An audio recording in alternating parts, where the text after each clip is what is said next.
Hello, hello, hello, everyone. Good morning. Happy Monday. Hope everyone is prepared for a backloaded trading week. Not much going on today in terms of news events out there, but we triggered that double top on the S&P on the 1 hour, but not the 4 hour basis. It's going to be, you'll have to watch that in the open. Remember, you got the 3, 6, and 3 year note auctions, minor stuff, but Fed Williams is speaking at 1, and everything else will be just on if news cycle stuff comes out. Pretty mixed heat map. Oil pulling back with the pullback in crude. Mega caps off a bit. That's why we are down, and you see still that 75 basis point hike baked in and still in negative gamma territory, but I'm expecting more of a choppier day. By the way, nothing going on in earnings today that's really going to move anything. So let's see. If you are new here, please do consider subscribing, ringing that bell, and hitting that like button. Longer term viewers, thank you for the comments and keep them coming on our March to 5K subscribers. Let's see. Let's see who's here. Good morning, Lauren. Good morning, Anissa. Good morning, Davy. Davy's wishing happy birthday to LJ. Good morning, Patra. I'm so far behind. Busy weekend. It can get that way, especially in the summer. Oh, I got the VIX up there now. VIX pre-market looks like a pretty substantial gap up. So that is what I am going to keep an eye on going into the open. Here's what I was talking about with the S&P. Cycles at the top, and if this sustains today, it will trigger a rollover. Now remember, this is not triggered until the end of today, so I'm keeping a close eye on that. And here's what I'm talking about. We had this double that was horribly sloppy on the 1 hour because of the extra rotation back up, but I'm on a 4 hour basis. That's where the stronger trigger would come from, but the 1 hour just barely triggered it this morning. But I need a breakdown play now going into the open. So that's essentially a breakdown below about 38.66. Then the targets 38.45 to 38.49. We have a significant level right in there, the 50% harmonic. So this is a target zone to lower a stop. Next target 38.33, then 38.21. See, everybody saying thank you to Davey, keeping up on the birthdays. And there you go, more birthday wishes from Anissa. Good morning, Plumber. Oh, why we have a wonderful community here. So keep an eye now. What would we have to know the key stop levels for this? The key stop levels are back up above about 3,900 on a closing basis. So if today stays choppy, keep that in mind because there's not a lot of there's no earnings really, there's no big events coming out, so we could have a very interesting day with everything being backloaded this week, also holding right at this 4 hour rotation zone. So that's why I'm a little hesitant without some breakdown momentum to the downside on the open because of the sloppy nature of that 1 hour, and it only triggered on the 1 hour, not the 4 hour basis, going against the 4 hour rotation zone. To the upside, back to the upside, gonna bump this level up to right about there. So 3,900, which we already looked at with the harmonics I put on, and 3,900 is going to be key. If it does break out in the open, minor breakout level for me is about 38.80. More substantial is once it gets above this breakdown zone, right around 38.86. Let's see where that sits with the harmonics also. Now we got to do the harmonics for that level all the way to the low, not just a stop level. So then above that is 38.92, and then that back to that 3,900 key area. Oh, well, see, Lauren, with all the birthday wishes, how bad do you think the CPI report's going to be? I have no idea. Whether it's going to be, I have to still look a little more into with expectations. Could it slightly beat expectations? I mean, inflation's not going to come in a ton. So it's still going to be remarkably high, but if it comes in a little better, does that mean, we're talking about the report on Thursday, But then you still have PPI numbers. I mean, reports on Wednesday. You still have PPI on Thursday. It's just a busy, busy week. And anything, even if we get some beats, and if one thing misses, it could be, since we're in a longer term downtrend, we could get the rollover play. Also, the potential double on the Nasdaq has not triggered. So that's why I'm still going into more of a choppy day today. 12,000 is the key breakdown area for me. So roughly 12,005, a little front runs there, but 12,005, then I'll target this 11,952 and then the double targets 11,823, and those just aren't for today. 11,756, 11,691 area. Also remember, the key area for this is about 12,114, a close above there. After this triggers would be the stop level. And if we move back up above 12,148, it's off the table. So if the Nasdaq, as you can see here, the breakout level I'll use going into the open is about this 12,083 area, because that's a 50% harmonic, and you see how it has some short-term resistance there. And then my next target is this 12,114. We get a close above that, at least on, I'd at least want to see a 15-minute basis, stronger on 1 hour basis, and I'll start targeting higher areas. And especially that 75, we hit that 75 about 12,146. Then this has turned into an official invalid triple top on even the 4 hour basis. And remember, the only thing that makes me interested in this, if we do break down, is once it's below the 4 hour rotation zone, and that's coming in right around the 12.5% harmonic, about 11,983. So not getting even somewhat more aggressively bearish until we break down into this area, because it could remain choppy in that area, and I do not want to get chopped up. Hello, Christoph. Good morning. Options 22. Good morning, George. So, all right. So that's where also, by the way, just to reiterate, cycles, back on the Nasdaq, are at the top and rolling over. But if we get the bounce back pattern today, it's still going to hold up a little longer. So right now they're rolling over, but we really need to daily close to confirm that. Dow, remember, we had no major topping patterns.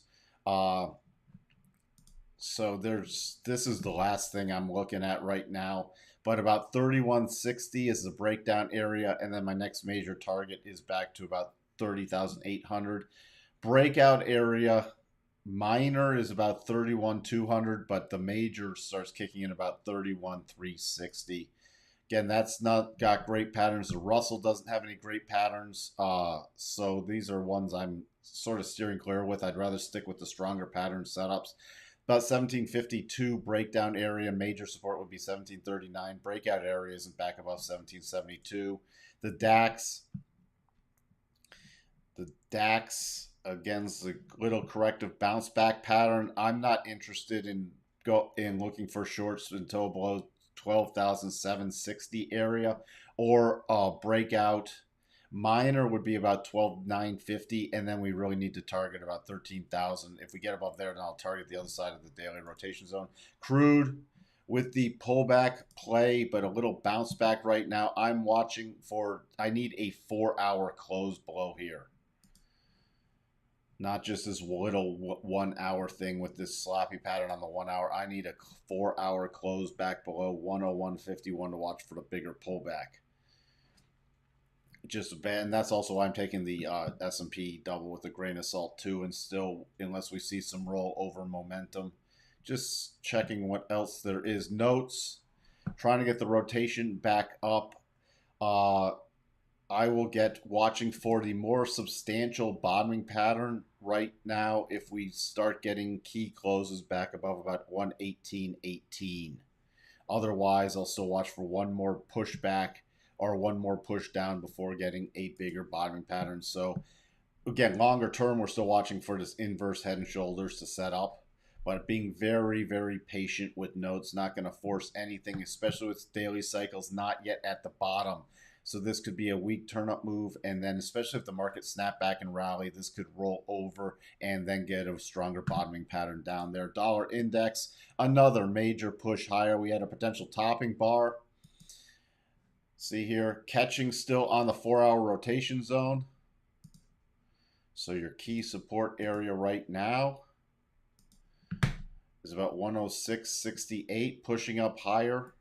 Gotta keep ratcheting this up. The yen just getting weaker and weaker. 108.04 is the next target. So the dollar, this is going to long term really start impacting U.S. company earnings. So do keep that in mind too with this massive dollar strength. I mean, this is huge dollar strength. You see here's on a weekly basis. This is the strongest it's been. Let's go shift that monthly. 1 month. There we go. I mean, this is the strongest it's been since back in 02. All the way back then. So, I mean, this is going to get very interesting up here with all this dollar strength longer term.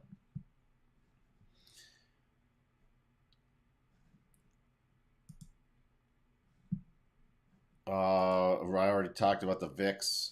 VIX watch again. I'm going to be watching if we do with this gap up. Remember the close was down here on this 24.40 24.64, and now we're looking at 26, so that's a pretty substantial gap. But if this starts breaking down for the gap fill play, I'll start watching more so for that move back to the upside. Here's what I was talking about with the yen. I mean, this is just on a monster move up.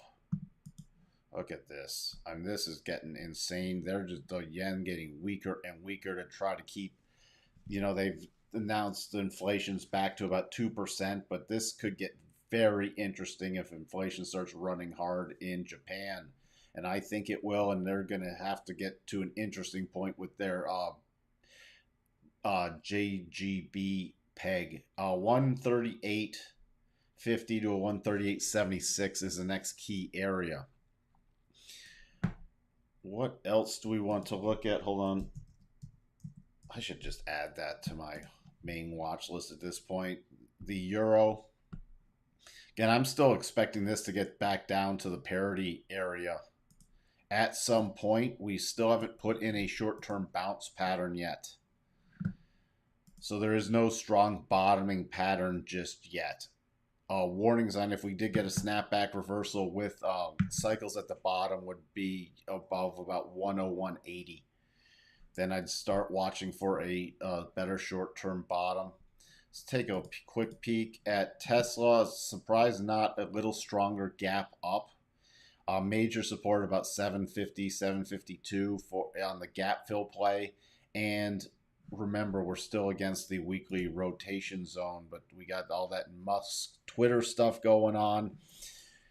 So this is going to be an ever non-ending saga with this. If you do break below 750, my next target is 731 and back to the upside on it. If it starts running 771 and 795.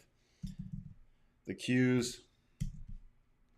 Again, this could just be an interesting day today. I'm start watching again if we start with the gap fill in the VIX. Then I'll start watching for the gap fill in the Qs.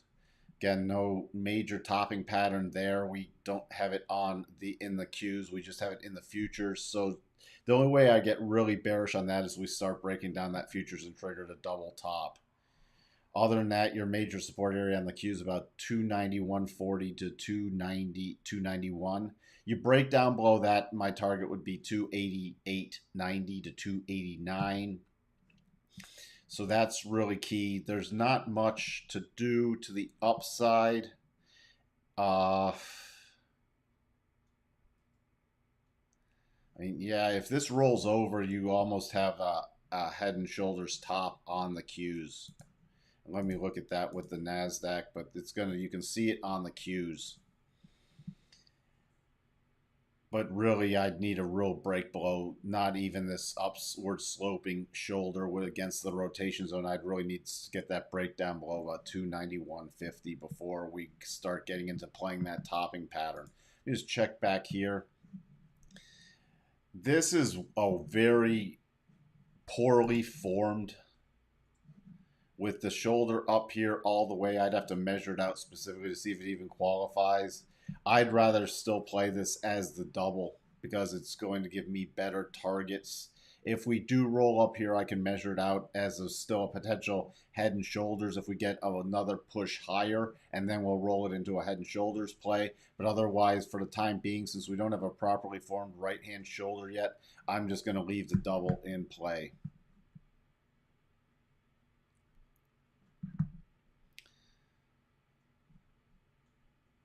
Would I sell euro and buy US dollar?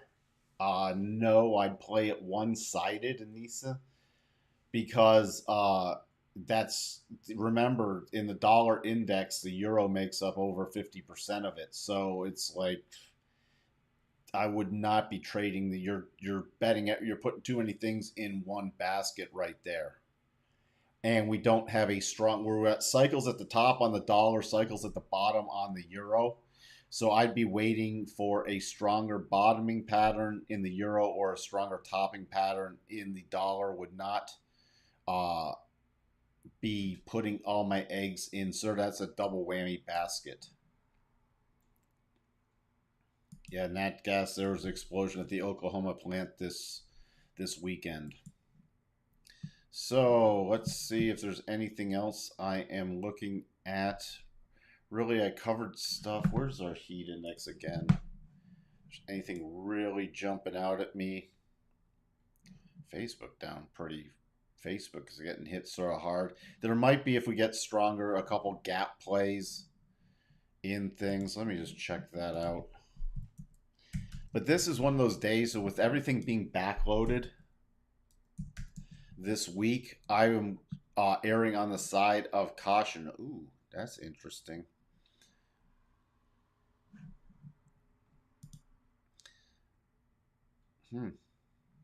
That's sort of interesting. If we do have a breakdown lower, first thing I'll be watching, I'm going to keep an eye on this going with the open for a potential gap fill play. But if this rolls over, we essentially short play in Microsoft.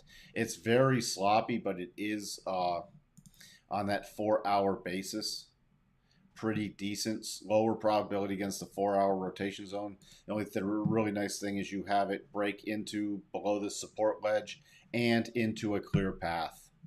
So I'm going to be keeping an eye on that also, besides the futures.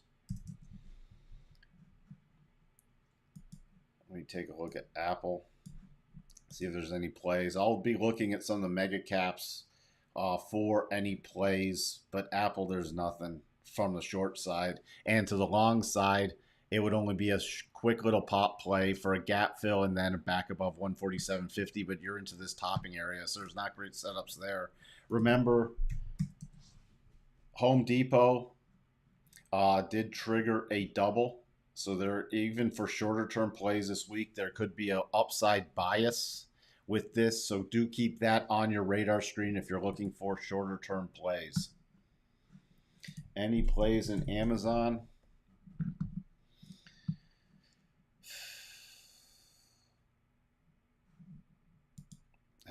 There's just not a lot of good.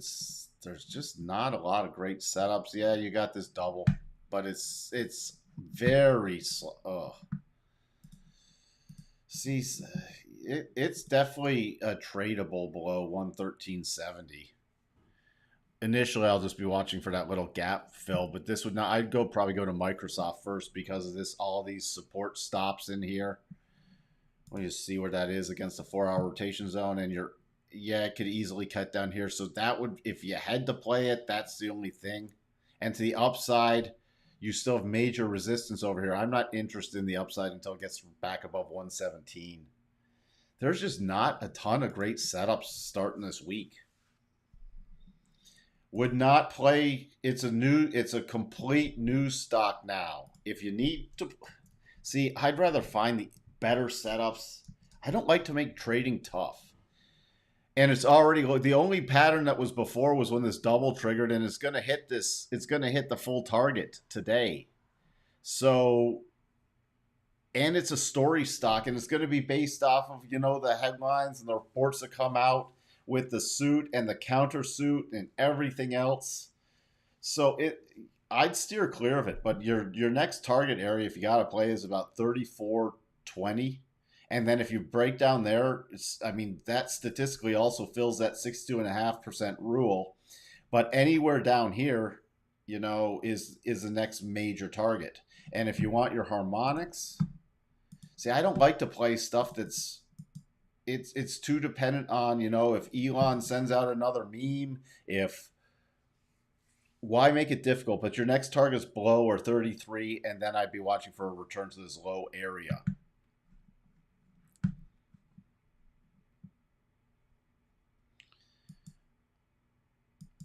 DW, yep, and I don't really trade, but that's going to be, I'd actually be more focused on a gap fill play with that. It looks like it's going to fill this prior gap, which wasn't fully filled with a gap, but I'd be more interested in this would be a gap fill play. But that is, I don't even do anything with DWAC. All right. So that's where we sit. Sorry there aren't a lot of better plays. Again, everything's going to key off TBLT. Then that'll be it. BLT. There's just not a lot of good plays. Oh, jeez.